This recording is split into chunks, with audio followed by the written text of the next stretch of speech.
वीतराग विज्ञानता, शिव स्वरूप शिवकार,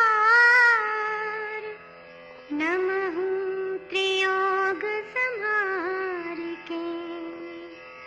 वीतराग विज्ञान अर्थात विकार रहित ज्ञान स्वभाव सारभूत है। वो मंगल स्वरूप है और मंगलकारी है। मैं उसे मन वचन काय इन तीनों योगों को वश में करके नमस्कार करता हूं। छह डाला परम मांगलिक ग्रंथ है, पंडित दौलत राम जी द्वारा लिखा गया है। 6 इसके ढाल हैं, अधिकार हैं। हम सब लोग दूसरी ढाल का तीसरा छंद जो है पढ़ रहे थे और उसमें देखा था जीव द्वारा विपरीत मान्यता अपनी स्वयं की निज पहचान न करके देह को ही अपना जो है यह जीव मानता रहा। यहाँ देखिए लिखा हुआ है जीव स्वयं कैसा है, चेतना गुण सहित है, अमूर्तिक है, असंख्यात प्रदेशी एक अखंड द्रव्य है। ये 3 चीज़ जो हैं हमें अपनी पहचान करनी है। पहले तो मैं चेतना गुण सहित हूँ। चेतना मतलब चैतन्यमय, चैतन्यमय मतलब जानने और देखने वाला हूँ। अमूर्तिक हूँ, मैं मूर्तिक नहीं हूँ, मतलब अरूपी हूँ, रूपी नहीं हूँ। रूपी जो दिखने में आती हैं वो रूपी पदार्थ हैं। अरूपी जो मैं रूप रस गंध वर्ण से रहित हूँ, ऐसा अरूपी। देखिए आकाश द्रव्य भी अरूपी है, अमूर्तिक है। धर्म द्रव्य, अधर्म द्रव्य, काल द्रव्य भी अरूपी और अमूर्तिक है। लेकिन मैं कैसा अरूपी हूँ, जिसमें स्पर्श रस गंध वर्ण नहीं है, ऐसा अरूपी हूँ। और असंख्यात प्रदेशी एक अखंड द्रव्य हूँ। मेरे जो प्रदेश हैं असंख्यात प्रदेश हैं। मैं किसी भी पर्याय में चला जाऊं, मेरे एक भी प्रदेश कम नहीं होते हैं। असंख्यात प्रदेश, और मैं खंड खंड नहीं होता हूं। खंड खंड रूप मेरा स्वभाव नहीं है। ये आँख के प्रदेश मेरे अलग हों, कान के प्रदेश मेरे अलग हों, मैं खंड खंड हूँ, नहीं। मैं अखंड पूरा एक अखंड प्रदेशी आत्मा हूँ। पूर्ण रूप से अखंड रूप से हूँ, असंख्यात प्रदेशी और अखंड एक द्रव्य हूँ। अब देखिए पुद्गल, मुख्य रूप से शरीर। आई पुद्गल में यहाँ पर अपन को शरीर की बात करनी है। पुद्गल तो बहुत सारी वस्तुएं, जगत में पुद्गल ही पुद्गल भरा हुआ है। हमको जो दिखता है वो पुद्गल ही दिखता है। उसमें से हम सिर्फ शरीर की बात करते हैं। चेतना गुण रहित जड़, कैसा है ये पुद्गल शरीर? चेतना गुण से रहित है, ऐसा जड़ पदार्थ है। मूर्तिक है, अमूर्तिक नहीं है, मूर्तिक है। रूप रस गंध वर्ण से सहित है, इसलिए मूर्तिक है, रूपी है, दिखता है। अनंत परमाणुओं का पिंड है। यह शरीर कैसा है? इसमें 1-2 परमाणु नहीं, अनंत परमाणु लगे हुए हैं और अनंत परमाणुओं का ये पिंड है। देखिए पुद्गल द्रव्य जो है वो एक जो परमाणु है वो पुद्गल द्रव्य है। एक परमाणु पुद्गल द्रव्य है और अनंतानंत जो पुद्गल परमाणु से बना हुआ जो शरीर है वो पुद्गल द्रव्य की पर्याय हैं। पुद्गल द्रव्य की पर्याय हैं। कितने सारे परमाणु मिलकर के एक द्रव्य बन गया। कौन सा द्रव्य? स्कंद बन गया, और वह स्कंद की पर्याय हैं। अपन पुद्गल द्रव्य के 2 भेद करते हैं ना, अणु और स्कंद। अणु तो शुद्ध रूप से पुद्गल द्रव्य हो गई, और जो स्कंद है वो अनंत परमाणुओं से बना हुआ पिंड है। तो इस शरीर भी कैसा है? कितने परमाणु लगे? अनंत परमाणु मिलकर के ये हमारा शरीर निर्मित हुआ है। और जैसे हम क्या करते हैं, अपनी निज आत्मा मानने लगते हैं। एक एक परमाणुओं से इकट्ठा बन करके बने अनंत परमाणुओं का शरीर को हम आत्मा मानने लगते हैं। ताको न जान विपरीत मान, करी करे देह में निज पिछान। क्या लिखा है? पुद्गल आदि को अपने से भिन्न न जान अपने मानता है। शरीर से में ही अपनी पहचान मानता है। ठीक है, शरीर में ही क्या करता है, अपनी पहचान करता है। अब देखिए जरा यहाँ पर बात जो है बहुत अच्छी लिखी हुई है और इससे हमें सारी चीज़ समझ में आ जाएंगी। धर्म आदि द्रव्यों की परिणति अपनी मानना।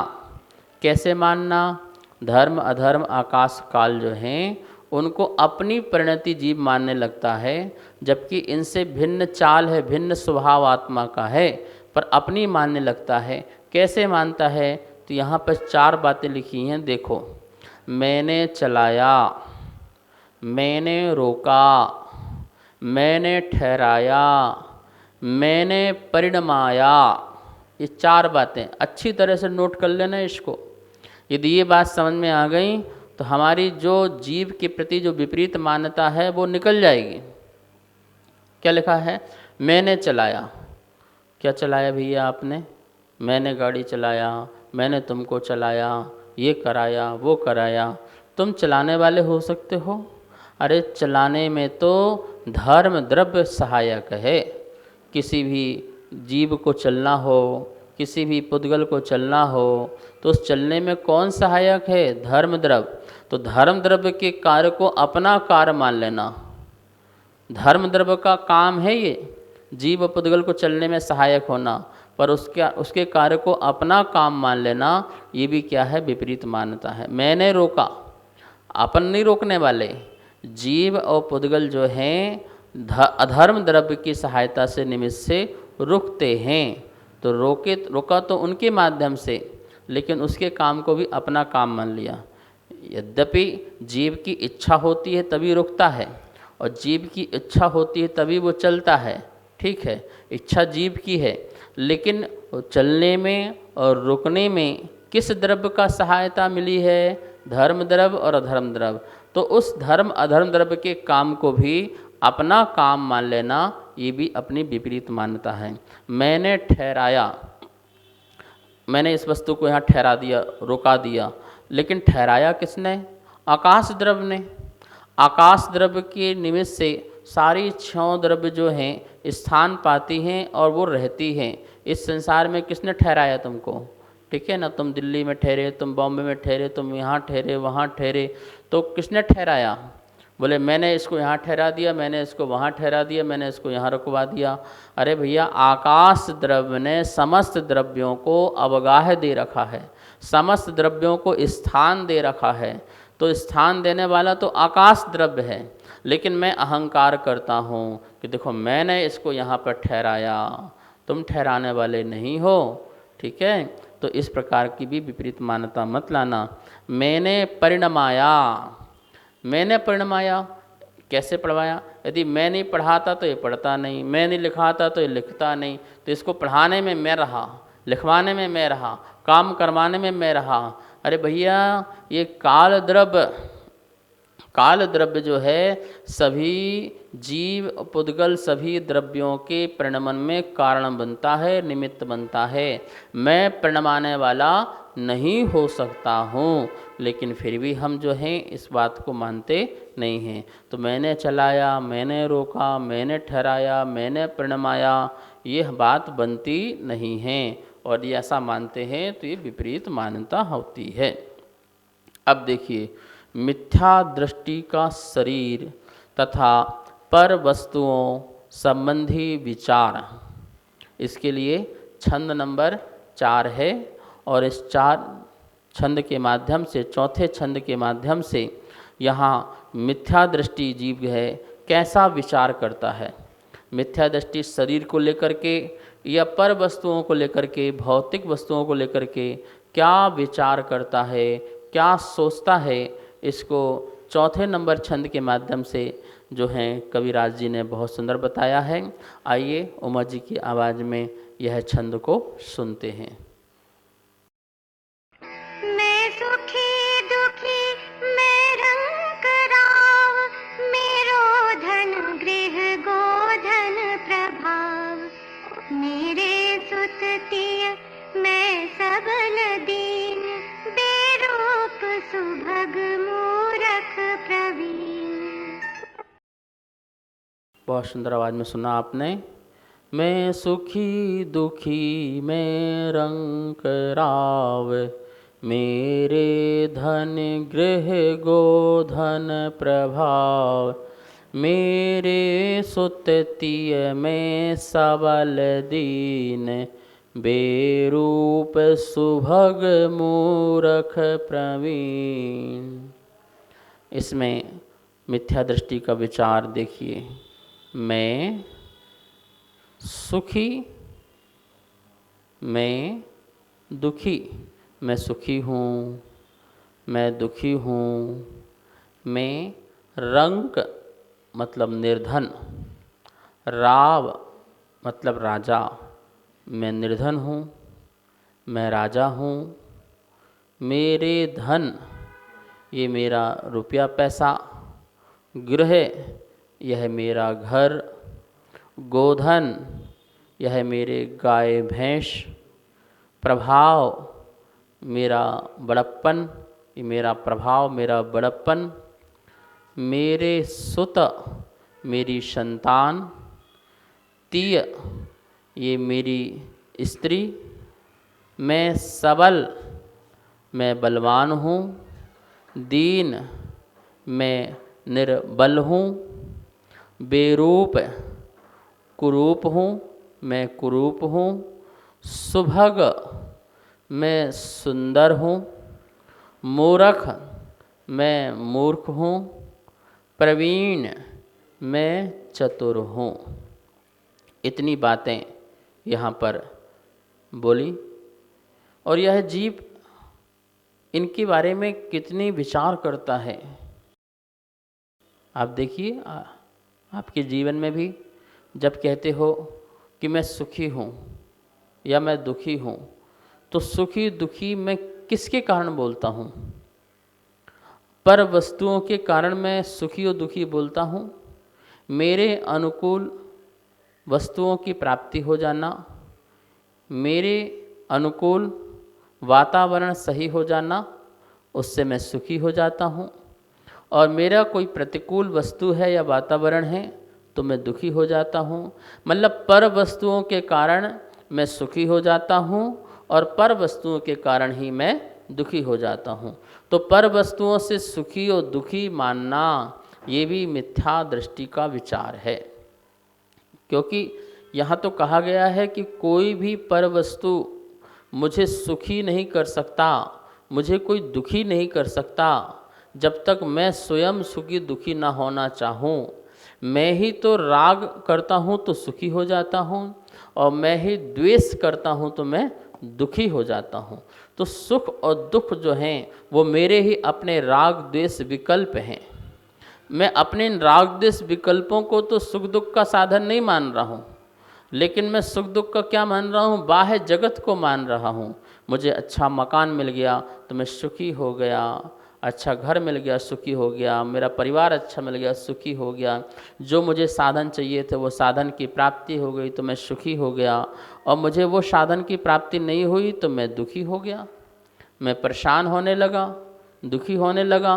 तो आचार्य कहते हैं इस प्रकार से पर वस्तुओं से अपने को सुखी मानना, अपने को दुखी मानना, ये जो है मिथ्या दृष्टि का विचार है। मैं रंक मैं राव, अपने को निर्धन मानने लगना। धन नहीं है तो मैं निर्धन हूँ, निर्धन हूँ, मैं तो गरीब हूँ, मैं तो गरीब हूँ। अरे आत्मा कोई गरीब होती है? आत्मा धन नहीं है तो आत्मा गरीब हो जाती है। राव हूँ, राव मतलब राजा, मेरे पास बहुत धन संपत्ति आ गई तो मैं राजा हो गया। तो राजमहल है तो मैं राजा हो गया, इस नगर का राजा, इस शहर का राजा, प्रजा पर राज करने वाला राजा, तो मैं राजा हो गया। तो अपने आप को पर वस्तुओं से अपने को राजा मानना और पर वस्तुओं के अभाव से अपने आप को रंक मानना, निर्धन मानना, गरीब मानना, तो मैं अमीर हूँ मैं गरीब हूँ ऐसा मानना। तो आत्मा ना तो अमीर है, आत्मा ना तो गरीब है, लेकिन तेरी जो ये मान्यता है, ये तेरी गरीब और अमीर की जो मान्यता है वो तेरी मान्यता मिथ्या मान्यता है, तेरी विपरीत मान्यता है। मेरे धन, मेरे पास बहुत धन है। अरे तेरा क्या धन, तू क्या लाया और क्या ले जाएगा, और पर वस्तु तेरी कैसे हो सकती। मेरा धन, मेरा घर, ये मेरा घर है, ये मेरा धन है। गोधन, ये मेरे गाय भैंस आदि हैं। प्रभाव, देखो इस नगर में मेरा कितना प्रभाव है, कितना बड़प्पन है, सारे लोग मुझसे पूछते हैं, मेरे बिना पूछे कोई काम नहीं होता है। इस प्रकार का अपना बड़प्पन दिखाना, अपना प्रभाव दिखाना, अपनी शक्ति दिखाना, मैं कितना शक्तिवान हूँ, कितने लोग मुझे पूछते हैं।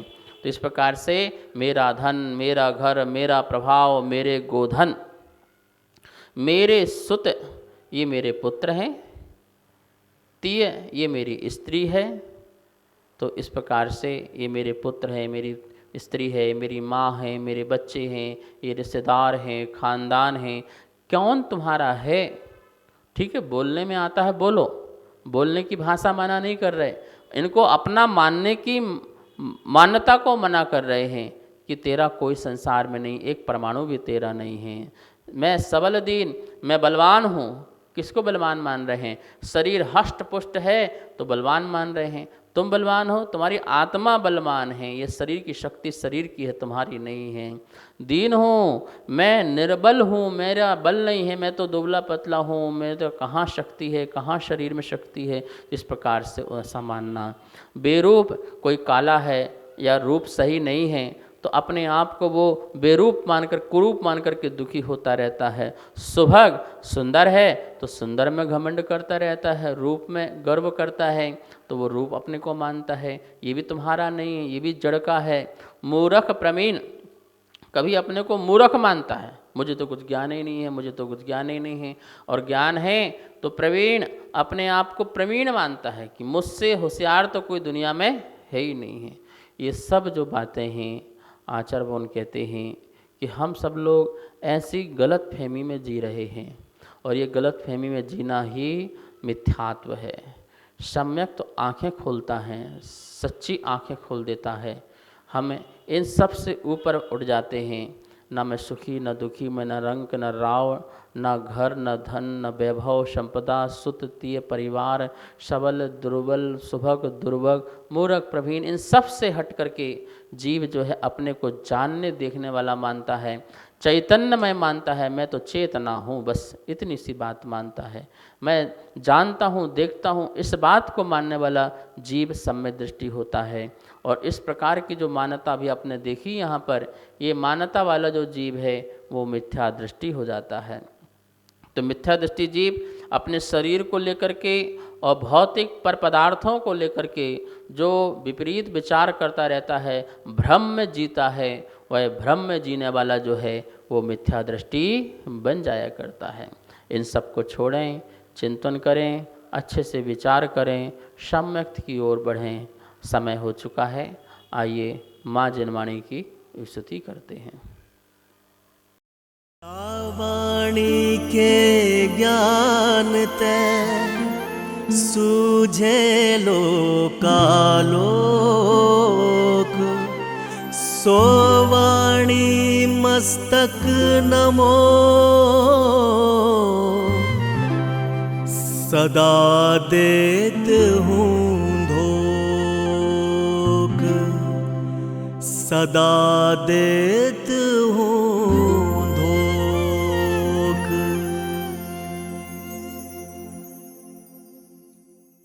इस कार्यक्रम के पुण्यार्जक थे श्री खंडेलवाल दिगंबर जैन मंदिर, राजा बाजार, कनॉट प्लेस, नई दिल्ली एवं श्री खंडेलवाल दिगंबर जैन मंदिर, वैदवाड़ा, दिल्ली।